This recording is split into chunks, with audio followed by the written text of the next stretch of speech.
الحمد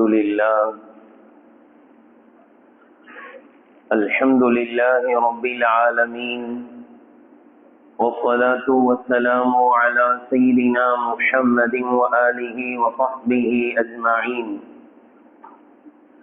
أما بعد، فقد قال الله تبارك وتعالى في القرآن الكريم: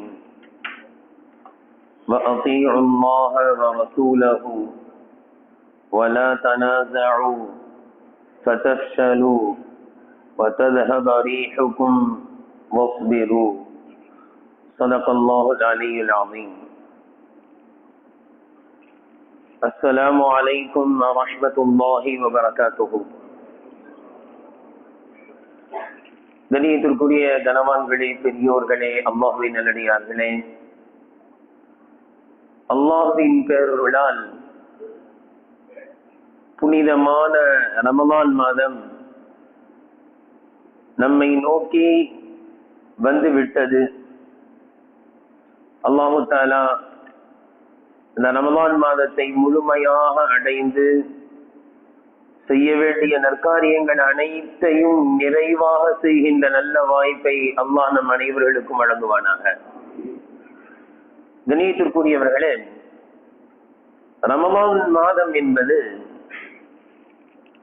வெறும் இபாதத்துகள் மட்டும் நிறைய செய்வதற்கான மாதம் அல்ல. அல்லாஹ்வோடு நாம் நெருக்கம் அடைவதோடு அடியார்களோடு நெருக்கமாக, மகிழ்ச்சியாக, ஒற்றுமையாக, பாசமாக, ஒருவர் மற்றவருக்கு உதவி செய்யக்கூடியவர்களாக, சுகதுக்கங்களில் கலந்து கொள்ள வேண்டிய ஒரு மாதம்தான் ரமலான் மாதம். நம்மில் சிலர் வெறும் இபாதத்தை மட்டும் நோக்கமாக வைக்கிறார்கள். அதனால் அவர்களுடைய ரமலான் மாதம் எப்படி செல்கிறது என்றால் சோகத்திலேயே கழிந்து விடுகிறது. ரமலான் மாதம் என்பது வெறும் இபாதத்து மட்டுமல்ல, நாம் எல்லாம் மகிழ்ச்சியாக இருப்பதற்கான மாதமும் கூட. நாம் எல்லாம் குதூகலமாக, சந்தோஷமாக இருக்க வேண்டிய மாதமும் கூட. ஆனால் ஷைத்தான் நம்மிடத்திலே இபாதத்தை கூட விட்டுட்டு சண்டை சச்சரவை ஏற்படுத்தி விடுகிறான். சில இடங்களில் ரமலான் மாதம் நெருங்க நெருங்க குரோதமும் விரோதமும் அதிகரிக்கிறது. ஆனால் அப்படிப்பட்ட மாதம் அல்ல. நபித்தோழர்களில் மிகப்பெரிய நபித்தோழர் என்று சொல்லப்படக்கூடிய அஸ்ஸஹாபியுல் ஜலீல், மிகவும் கண்ணியமான ஒரு சஹாபி அப்துல்லாஹ் இப்னு மஸ்ஊத் ரலியல்லாஹு அன்ஹு, சிறு வயதிலேயே இஸ்லாத்தை ஏற்றுக்கொண்டவர்கள். நபி அவர்கள் அவர்களுடைய தலையில் தடவி கொடுத்து, அந்த குலாமுல் முஅல்லம், நீர் அறிவார்ந்த சிறுவர் என்று நபி அவர்கள் சொன்னார்கள். அல்லாஹ் தஆலா உண்மையிலேயே அவர்களை மிகப்பெரிய அறிவாற்றலுக்கு சொந்தக்காரர்களாக அல்லாஹ் ஆக்கினான். மார்க்க சட்ட வல்லுநராக ஹஜ்ரத் அப்துல்லாஹ் இப்னு மஸ்ஊத் ரலியல்லாஹு அன்ஹு அவர்கள் திகழ்ந்தார்கள். சிறப்புகள் குறித்த ஹதீஸை விட சட்டங்கள் குறித்த ஹதீஸுகளை அப்துல்லாஹ் இப்னு மஸ்ஊத் ரலியல்லாஹு அன்ஹு அவர்கள் அதிகமாக அறிவிப்பார்கள்.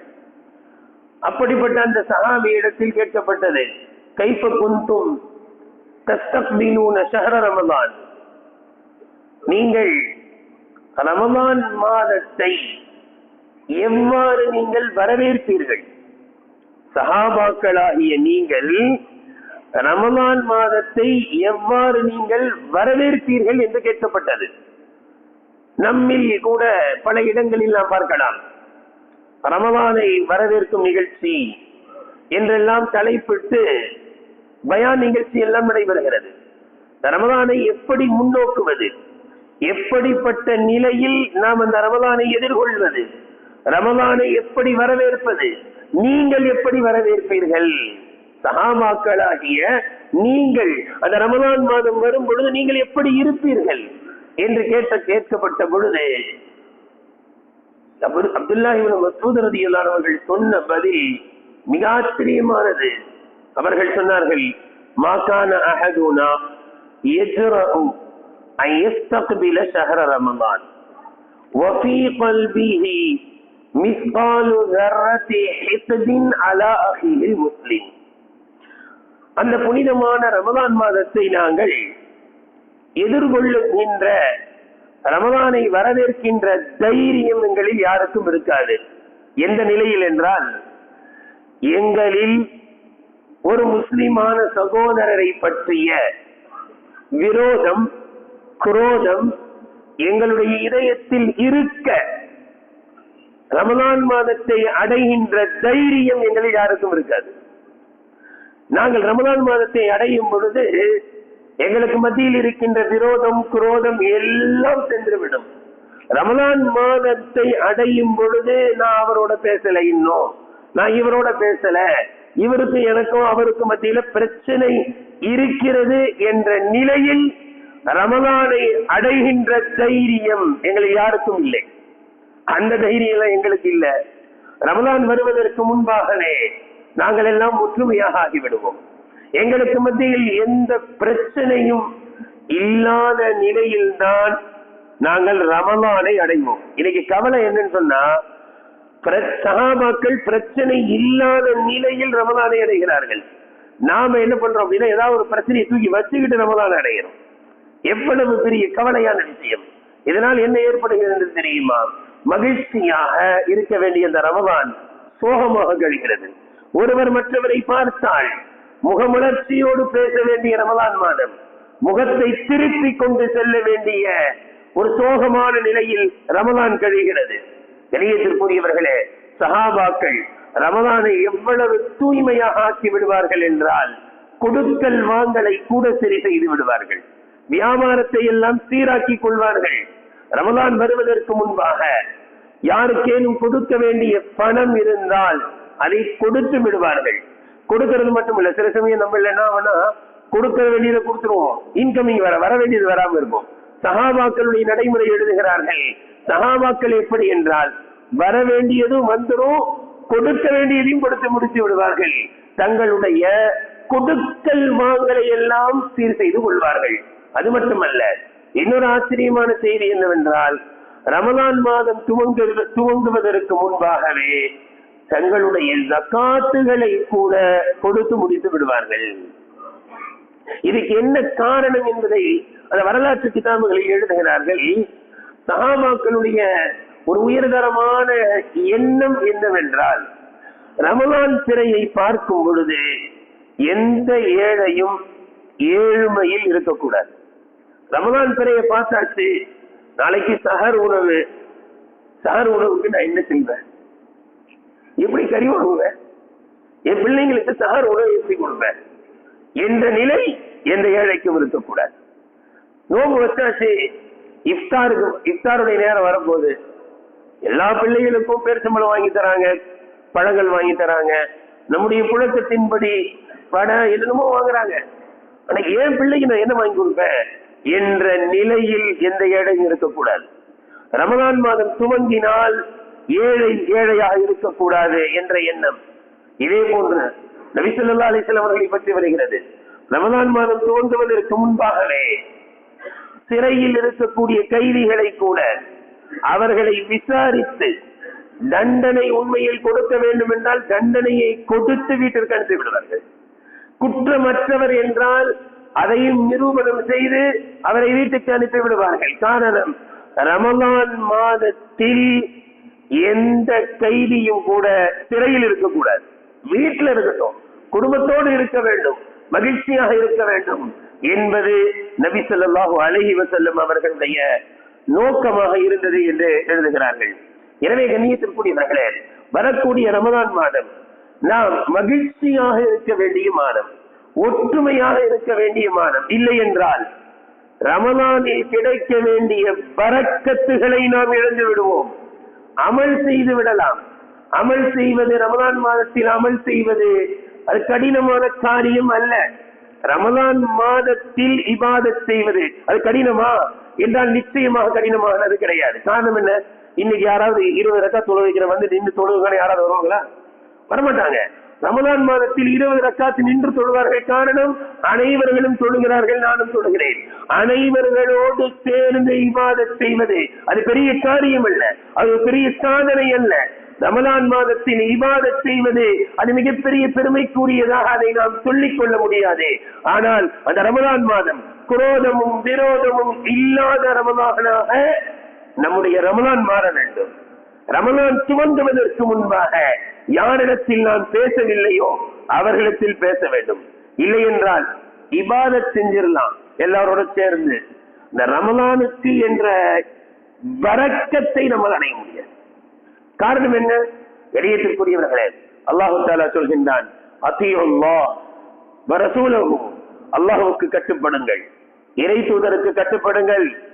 வலா தனாஸஉ, சண்டையிட்டுக் கொள்ளாதீர்கள். ஃபதஃஷலு, நீங்கள் சண்டையிட்டுக் கொண்டால் ஃபதஃஷலு, கோழைகளாக ஆகிவிடுவீர்கள், நீங்க எதையுமே சாதிக்க முடியாது. வதذهب ரீஹுக்கும், உங்களுடைய வலிமை சென்றுவிடும். பவர் இருக்காது, பகர்களை நடக்கிற மாதிரி இருக்கும். அதுல அதாவது ரீஹ் அசல் அர்த்தம் என்னன்னா காற்றுன்னு அர்த்தம். வண்டியில லாரியில ஒண்ணு இல்ல, காத்த பிடிக்கிட்டா முடிஞ்சு, அவ்வளவுதான். கார்ல காத்த பிடிக்கிட்டாங்க. சில சமயங்கள்ல பைக் கொண்டு போய் நிறுத்தக்கூடாதுன்னு இருக்கும், அங்க எழுதி போட்டுப்பாங்க, இங்கு நீங்கள் வாகனங்களை நிறுத்தினால் காற்றை என்ன செஞ்சுருவோம், பிடிக்கிறோம் அப்படின்னு போட்டுப்பாங்க. பயந்துட்டு நிற்க மாட்டாங்க. காத்த பொருள்களை சோழி முடிச்சு இல்லையா? அதே போன்று அல்லாஹ் சொல்கின்றான், நீங்கள் சண்டையிட்டுக் கொண்டால் உங்களுடைய காற்றை பிடுங்கி விடுவேன் என்று சொல்கிறான். உங்களுடைய வலிமையை எடுத்து விடுவேன், வலிமை இழந்து விடுவீர்கள். வஸ்பிரு, எனவே எது நடந்தாலும் பொறுமையாக இருங்கள், சண்டை சச்சரவில் ஈடுபட்டு விடாதீர்கள் என்று அல்லாஹ் சொல்கிறான். அல்லாஹ்வின் தூதர் ஸல்லல்லாஹு அலைஹி வஸல்லம் அவர்கள் சொன்னார்களா இல்லையா, நான் லைலத்துல் கத்ர் இரவு எப்பொழுது என்று சரியாக உங்களுக்கு சொல்ல வேண்டும் என்பதற்காக வேண்டித்தான் ஹரஜ்து, வீட்டில் இருந்து நான் வெளியில் வந்தேன். லைலத்துல் கத்ர்னா சும்மாவா? அல்லாஹு அக்பர். ரமலானுடைய மொத்த சிறப்பும் அந்த ஒரு இரவில் இருக்கிறது. 1000 மாதங்களை விட 10 நாள் இஹ்திகாஃப் இருக்கக்கூடியதனுடைய நுட்பம் என்ன? அந்த லைலத்துல் கத்ர் இரவு, ஒரு இரவை அடைவதுதான். முழு ரமலான் மாதத்தினுடைய இபாதத்தினுடைய சாரம்சம் அந்த ஒரு இரவில் அல்லாஹ் வைத்திருக்கிறான். 1000 மாதங்கள் நின்று வணங்கினால் எந்த அளவிற்கு அல்லாஹ்வை ஒரு அடியான் நெருங்க முடியுமோ அவ்வளவு பெரிய நெருக்கம் ஒரே இரவில் கிடைத்துவிடும் என்று இருந்த அந்த பரக்கத்தான இரவு, அதை நான் சொல்லலாம் என்று தான் வந்தேன். ஆனால் ஃபதலாஹா ஃபுலானுன் வ ஃபுலானுன், இன்ன மனிதர்கள் சண்டையிட்டுக் கொண்டார்கள். அதை பார்த்த நானு அது என்னைக்குன்றதை மறந்துட்டேன். அல்லாஹ் உயர்த்தி விட்டான், மறந்துட்டேன்னு கூட சொல்லல ரசூலுல்லாஹ். ருஃபியாத், அந்த பரக்கத்து எடுபட்டு விட்டது. அந்த பரக்கத்தான இரவு 1000 மாதம் அல்ல, 1000 மாதத்தை விட சிறப்பான இரவு 2 நபர்களின் சண்டையினால் உயர்த்தப்பட்டு விட்டது. இந்த பரக்கத்தை உங்களால் அடைய முடியாது. எனவே ரமலானுடைய பரக்கத்தை அடைய வேண்டும் என்றால் நமக்குள் இருக்கக்கூடிய குரோதங்கள் விரோதங்கள் விலகினால்தான் நாம் லைலத்துல் கத்ர் போன்ற அந்த அந்த பரக்கத்தான இரவை அடைய முடியும். அந்த தௌஃபீகை அல்லாஹ் கொடுப்பான். எனவே கண்ணியத்துக்குரியவர்களே, ரமலான் மாதம் துவங்குவதற்கு முன்பாக நாம் நமக்கு மத்தியில் கண்டிப்பாக ஒற்றுமையை ஏற்படுத்திக் கொள்ள வேண்டும். இங்கே ஒரு விஷயத்தை கவனிக்க வேண்டும். சில இடங்கள்ல ஒற்றுமைக்கு வாய்ப்பே இல்லாத மாதிரி தெரியும். அதற்கு என்ன காரணம் தெரியுங்களா? நான் மூட்டி விடுறதுக்குன்னே சில பேர் இருப்பாங்க நடுவில். இவங்க இருக்கிற வரைக்கும் ஒற்றுமை என்பது ஏற்படாது, ஏற்படுத்த விட மாட்டார்கள். எனவேதான் அல்லாஹ்வின் தூதர் ஸல்லல்லாஹு அலைஹி வஸல்லம் அவர்கள் அழகாக ஒரு விஷயத்தை சொன்னார்கள். லா தன்குலு ஷைஅன் அன் அஸ்ஹாபி, என்னுடைய தோழர்களை பற்றிய எந்த செய்தியையும் என்னிடத்தில் நகல் செய்யாதீர்கள் என்றார்கள். அப்படியே கொண்டு வந்து சொல்றது. நகல் அர்த்தம் தமிழ்ல கூட அது அப்படியே வந்திருக்கு. நகல் எடுப்பதுன்னு சொல்லுவாங்க, ஜெராக்ஸ் எடுக்கிறதுக்கு நகல் எடுப்பதுன்னு சொல்லுவாங்க. அந்த நகல் எடுத்து அப்படியே அவர் என்ன சொன்னாரு அப்படியே கொண்டு வந்து நீங்க சொல்றது. என்னன்னா நாங்க உண்மையை சொன்னோம், அவர் சொன்னாரா இல்லையான்னு கேளுங்க. அவர் சொன்னாரு அதுதானே சொன்னோம். இந்த நக்கல் தான் வேணான்றோம். இந்த நகல் வேலை வேணாம், அவர் என்ன சொன்னாரு அப்படியே கொண்டு நீங்க சொல்றது. ரசூலுல்லாஹ் சொல்றாங்க, என்னுடைய சஹாபாக்கள் என்ன செய்கிறார்கள், அவர்கள் என்ன என்னை பற்றி பேசினால் கூட என்னிடத்தில் வந்து சொல்ல வேண்டாம். இந்த வார்த்தையை எப்ப சொன்னாங்கன்னா, ஒரு முனாஃபிக் நயவஞ்சகன் நபி அவர்களை தவறாக பேசினார். அதை கொண்டு வந்து ஒரு சஹாபி சொல்லும் பொழுது சொல்கிறார்கள், வேண்டாம் விட்டு விடுங்கள், யார் எதை சொன்னாலும் இடத்தில் வந்து சொல்ல வேண்டாம். காரணம் என்ன?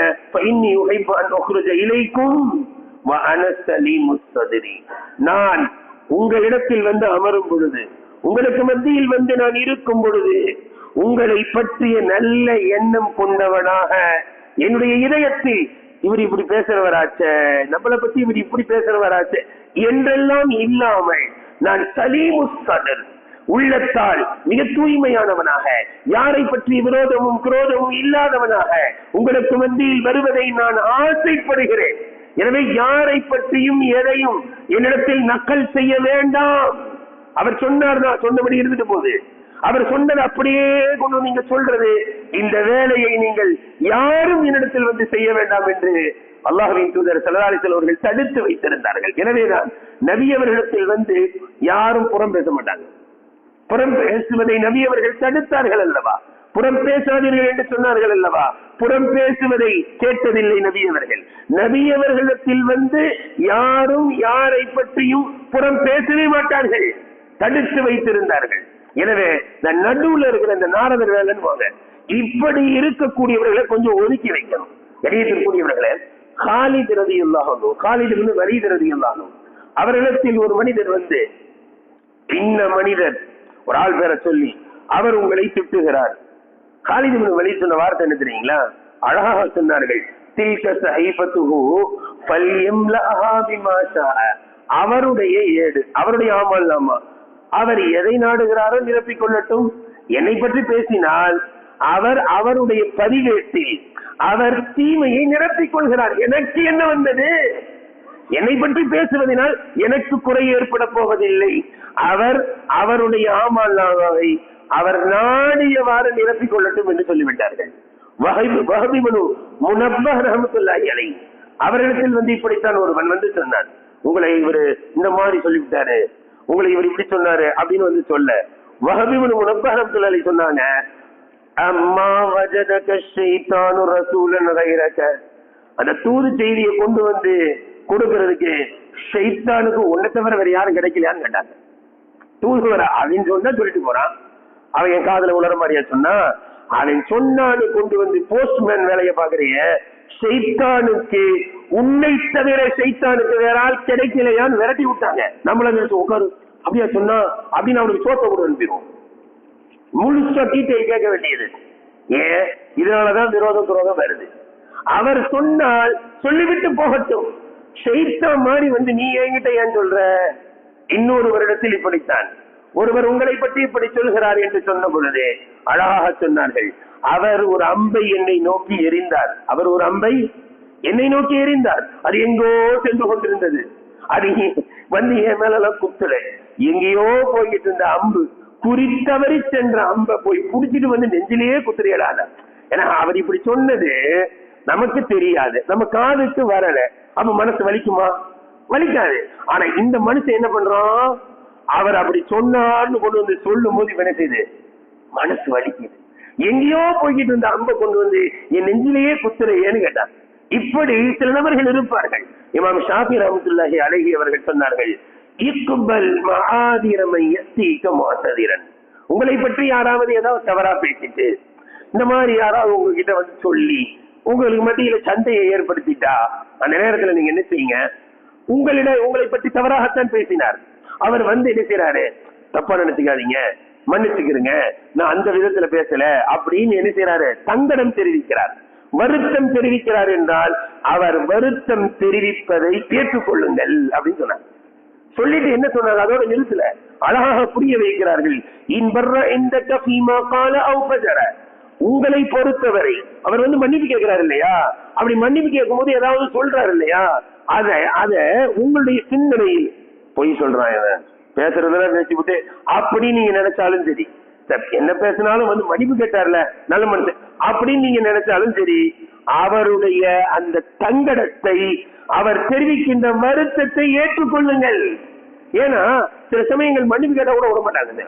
என்னத்த மன்னிப்பு கேட்டாலும் அவனுக்கு சொன்னானா இல்லையா, அது ஒத்துக்கிற முடியுமா அப்படின்னு இந்த மூட்டி விட்டுட்டே இருப்பாங்க நடுவில் இருக்கவங்க. கணியத்திற்குரியவர்கள், அதெல்லாம் நீங்க கேட்காதீங்க. அவர் உங்களை பற்றி பேசியவர், அவர் நேரடியா வந்துட்டாரா இல்லையா, மன்னிப்பு கேட்டாரா இல்லையா, கையை பிடிச்சாரா இல்லையா, ஏற்றுக்கொள்ளுங்கள் என்று சொல்கிறார்கள். அப்படி அவர் உங்களிடத்தில் வரும் பொழுது அவர் உங்களுடைய பார்வையில் நல்லவராகப்பட்டாலும் சரி, தீயவராகப்பட்டாலும் சரி, சில சமயம் சைத்தா இப்படி போடுவான், என்ன இருந்தாலும் பயங்கரமான ஆள் தான், இவ்வளவு பேசிட்டு வந்து நல்ல பிள்ளை மாதிரி உட்காந்துருக்காம இப்படி எல்லாம் போடுவான் சைத்தான். இப்படி போட்டாலும் சரியே, உங்களுடைய பார்வையில் அப்படி எல்லாம் தெரிந்தாலும் சரியே, அவர் தங்கடம் தெரிவித்து விட்டார், வருத்தம் தெரிவித்து விட்டார் அல்லவா, ஏற்றுக்கொள்ளுங்கள். சொல்லிட்டு சொல்றாங்க, லகத் அதாஅக மன் யுர்தீக லாஹிரஹு. எப்ப வந்துட்டாரோ, சில சமயம் வீடு தேடி போயிடுவாங்க, சில சமயம் கடை தேடி போயிடுவாங்க, தேடி வந்து முசாபா செஞ்சிருவாங்க, சைத்தா விட மாட்டான்.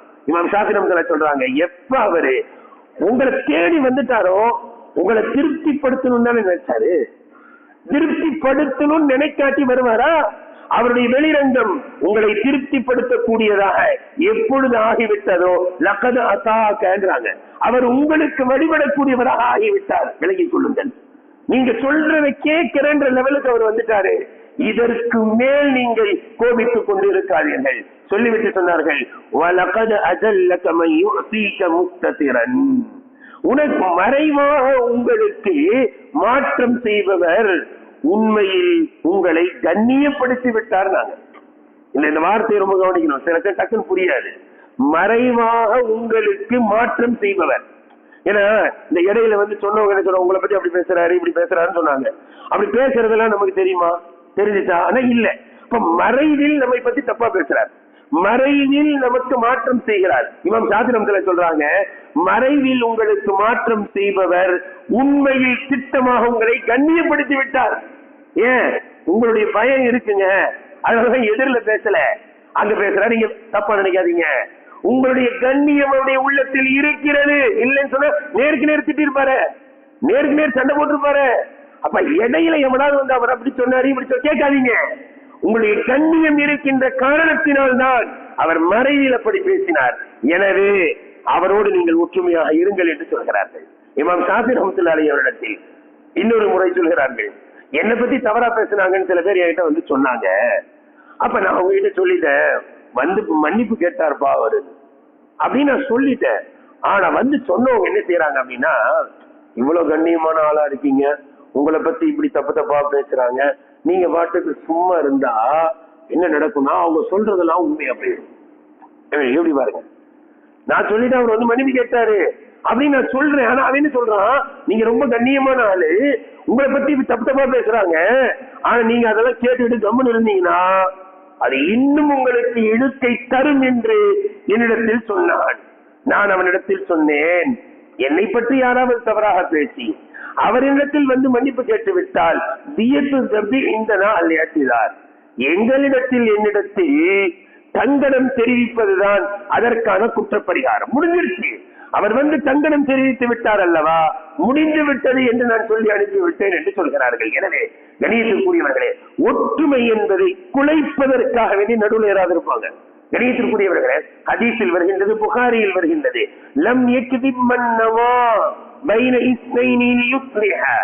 இரண்டு நபர்களுக்கு மத்தியில் ஒற்றுமையை ஏற்படுத்துவதற்காக ஒருவர் பொய் சொன்னால் அவர் பொய்யர் அல்லர் என்றாங்க. பொய்ய இஸ்லாம் எவ்வளவு கண்டிக்குது. பொய் பேசினா மலக்குமார்கள் நிறுத்திடுவாங்க, ஓடிடுவாங்க வருது, நாற்றம் எடுக்கும் என்று வருகிறது. சூரத்துல் பக்கராவுடைய ஆரம்பத்துல முனாஃபிகீன்களை பத்தி 10 ஆயத்துல பேசுறான். முனாஃபிகீன்கள் எப்படிப்பட்டவர்கள், என்னென்னலாம் செய்வாங்க நிறைய பேசுறான். ஆனால் அந்த முனாஃபிகீன்களுக்கு கடுமையான வேதனை இருக்கிறது என்று சொல்லும் பொழுது பொய் சொல்லக்கூடியவர்களாக அவர்கள் இருந்த காரணத்தினால் வருது. இப்ப பொய் என்பது மிக கடுமையான குற்றம். ஆனா ரசூலுல்லாஹ் சொல்றாங்க, 2 பேரை சேர்த்து வைக்கிறதுக்கு பொய் சொன்னா கூட பரவாயில்லன்றாங்க, பிரச்சனை இல்லை. ஆனா இன்னைக்கு என்ன நடக்குது தெரியுங்களா, 2 பேருக்கு மத்தியில சண்டையை ஏற்படுத்துறதுக்குன்னு உண்மையை சொல்றாங்க. நான் உண்மையை தானே சொன்னோம், நீ வாயை மூடி கம்னு இருந்தாலே. ஒரு கிதாபுல அழகா ஒரு சம்பவம் எழுதியிருந்தாங்க. இந்திய நாட்டை ஆட்சி செய்து கொண்டிருந்த ஒரு அரசர் தான். அநேகமாக இஸ்லாமிய அரசர் தான். அவரை பற்றி ஒரு ஆங்கிலேயர்கள் இந்தியாவை பிடிக்க ஆரம்பிக்கிறாங்க. இஸ்லாமியர்கள் ஆட்சி நடந்துகிட்டு இருக்கு. ஒரு ஆங்கிலேயன் அரசனை ஏதோ தவறாக பேசிவிட்டான், வந்து ஒரு தவறு செய்து விட்டான் ஆங்கிலேயன். அப்ப அவருக்கு தண்டனை நிரூபணமாக ஆகிறது. தண்டனை கொடுத்துருங்கன்னு என்ன செஞ்சாரு, அரசர் சொல்லிட்டார். சொன்ன உடனே அவனுக்கு தெரிஞ்சு போச்சு நம்மளுக்கு தண்டனை கொடுத்து விட்டார் என்று. உடனே அரசரை இங்கிலீஷ்லயே திட்ட ஆரம்பிச்சிட்டான், பயங்கரமா திட்டுறான். அதாவது ஊர்களில் இப்படி போடுவாங்க, மர்த்தா கியானா கருத்தா, சாவ போறான், என்ன செய்ய மாட்டான், திட்டு சத்துருவோன்னு அவன் பாட்டுக்கு திட்ட ஆரம்பிச்சிட்டான். அரசருக்கு ஆங்கிலம் தெரியவில்லை. மந்திரிமார்கள்ல ஒருத்தருக்கு ஆங்கிலம் தெரியும். அவரு கூப்பிட்டு என்ன சொல்றான், அவன் உங்களை பத்தி புகழ்ந்து சொல்றாரு, அரசர்கள் எல்லாம் மன்னிக்கக்கூடியவங்கன்னு சொல்றாரு, நீங்க மன்னிச்சிருவீங்கன்னு சொல்றாரு. அப்படியா சொல்றான், சரி மன்னிச்சுட்டேன்னு சொல்லு. ஒருத்தர் உடனே இன்னொரு மந்திரி உடையாந்தான், அரசரே அரசரே, உங்களுடைய உப்பை தின்று வளர்ந்தவர்கள் நாங்கள், உங்களுக்கு துரோகம் செய்யலாமா, உங்களை திட்டாவே, உண்மையில அப்படி இல்லைன்னு அரசர் சொன்னார். அந்த மந்திரி சொன்ன பொய் அது மிகச்சிறந்தது நீ சொல்கின்ற உண்மையை விட. நீ சொல்கின்ற உண்மையை விட அந்த மந்திரி சொன்ன பொய் மிகச்சிறந்தது என்று சொல்லி அனுப்பினார்கள். அதைத்தான் நபி அவர்கள் சொல்கிறார்கள், இரண்டு நபர்களுக்கு மத்தியில் ஒற்றுமையை ஏற்படுத்துவதற்கு நீங்க பொய் கூட சொல்லலாம்னு சொன்னாங்கன்னா, உண்மையை சொல்றது அப்படியே கொண்டு வந்து போட்டு கொடுக்கிறது, இதையெல்லாம் தவிர்க்க வேண்டும். இதுதான் நம்முடைய ஒற்றுமையை குலைக்கக்கூடிய காரியமாக இருக்கிறது. எனவே யாராவது நம்மளை பத்தி பேசினா கூட, தவறாக பேசினா, நம்ம நல்ல விஷயம் செஞ்சிருப்போம், தப்பா பேசுவாங்க. ஹதீஸ்ல வருது பாருங்க, அது உமர் ரலியல்லாஹு சொல்லக்கூடிய வார்த்தை, ரொம்ப அழகான வார்த்தை. உமர் ரலியல்லாஹு சொல்றாங்க, எப்பொழுது நீங்கள் அப்புனா மன்னிப்பு, மன்னிப்பை கையில் எடுப்பீர்களோ, அப்புவை கையில் எடுத்தால் அல்லாஹ் ஆஃபியத்தை கொடுப்பான். மன்னிச்சு பாருங்க, ஆரோக்கியமா இருக்கலாம் சொல்லிட்டு உமர் ரலியல்லாஹு சொல்றாங்க, மக்களிடத்தில் நீங்கள் நேர்மையாக நடந்து கொண்டால் உங்களுக்கு வெற்றியை கொடுப்பான். சொல்லிவிட்டு சொல்கிறார்கள், அதுல் ஃபித்தா, நற்காரியங்களில் இழிவு ஏற்படுவது, கொஞ்சம் கவனிக்கணும், இதுதான் நற்காரியங்களில் இழிவு ஏற்படுவது, அக்ரபு இலல் பிர்ரி மினத் தஅஸ்ஸுஸி பில் மஅசியா, பாவங்கள் நடக்கின்ற இடத்தில் கிடைக்கக்கூடிய கண்ணியத்தை விட, பாவங்கள் நடக்கக்கூடிய இடத்தில் கிடைக்கக்கூடிய கண்ணியத்தை விட, நல்ல காரியங்கள் நடக்கக்கூடிய இடத்தில் கிடைக்கக்கூடிய ஏற்படக்கூடிய இழிவு மிகச் சிறந்ததுன்னு சொன்னாங்க. நீங்க செய்தா நல்ல காரியத்துலதான் என்ன செய்வான், உன்னை அப்படி பேசிட்டானே, உனக்கு எவ்வளவு மானம் போச்சு, அப்படி நல்ல காரியத்துலதான் சொல்லுவோம். உமர்ல சொல்றாங்க, நல்ல காரியம் நடக்குதா நல்ல செய்யுங்க, ஒற்றுமையா செய்யுங்க, விட்டு கொடுங்க. நீங்க போய் முதல்ல சலாம் சொல்லுங்க, நான் எப்படி முதல்ல போய் சலாம் சொல்லுவேன், இழிவு இல்ல. நீங்க ரெண்டு பேரும் ஒற்றுமையாக இருந்தால் நற்காரியங்கள் பல நடைபெறுமா, அங்கு ஏற்படக்கூடிய இழிவு அது கண்ணியம் என்று அதற்கு உமர் ரலியல்லாஹு அவர்கள் சொன்னார்கள். எனவே கண்ணியத்திற்குரியவர்களே, வரக்கூடிய ரமலான் மாதம் அது மிக கண்ணியமாக, மிக அழகாக, மிக மகிழ்ச்சியாக நாம் அந்த ரமலான் மாதத்தை கடக்க வேண்டும் என்றால் நமக்கு மத்தியில் ஒற்றுமை மிக அவசியம்.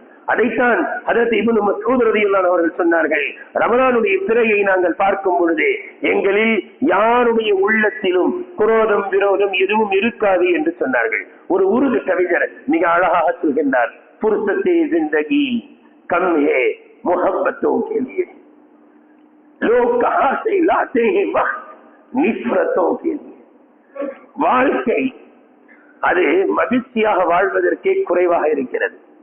வாழ்க்கை மகிழ்ச்சியாக வாழ்வதற்கு फुर्सते जिंदगी कम है मोहब्बतों के लिए, ஜாலியா சந்தோஷமா மௌத் எப்பன்னு தெரியாது. இன்னைக்கு நம்ம பள்ளிக்கு ஒரு ஜனாஸா வந்திருக்கு. நம்முடைய பள்ளியில முஅத்தினாக பல காலம் இஸ்லாத்தை புதிதாக ஏற்று எப்படிப்பட்ட பாக்கியம். இன்னைக்கு நிறைய பேர் வராங்க, கலிமா சொல்றேன், எல்லாம் டூப்ளிகேட். எப்படிமா நீ இஸ்லாத்தை ஏத்துக்கிற அப்படின்னா, இஸ்லாத்தை எனக்கு புரிய வச்சாங்க என்னென்னமோ சொல்றான். யாரு உனக்கு புரிய வச்சான்னு கேட்டா, என் ஃப்ரெண்டு கடைசி வரைக்கும் பேரை சொல்ல மாட்டேங்கிறான். அப்புறம் கடைசியில பேரை கேட்டா ஆயிஷான்றான். இவன் ஃப்ரெண்ட் தான், இஸ்லாத்தை அவங்க புரிய வச்சாங்க. எல்லாம் வரான். கணியத்திற்குரியவர்கள் இஸ்லாத்தை புரிந்து வந்து பள்ளியில சேவை செய்து எவ்வளவு பெரிய பாக்கியம்.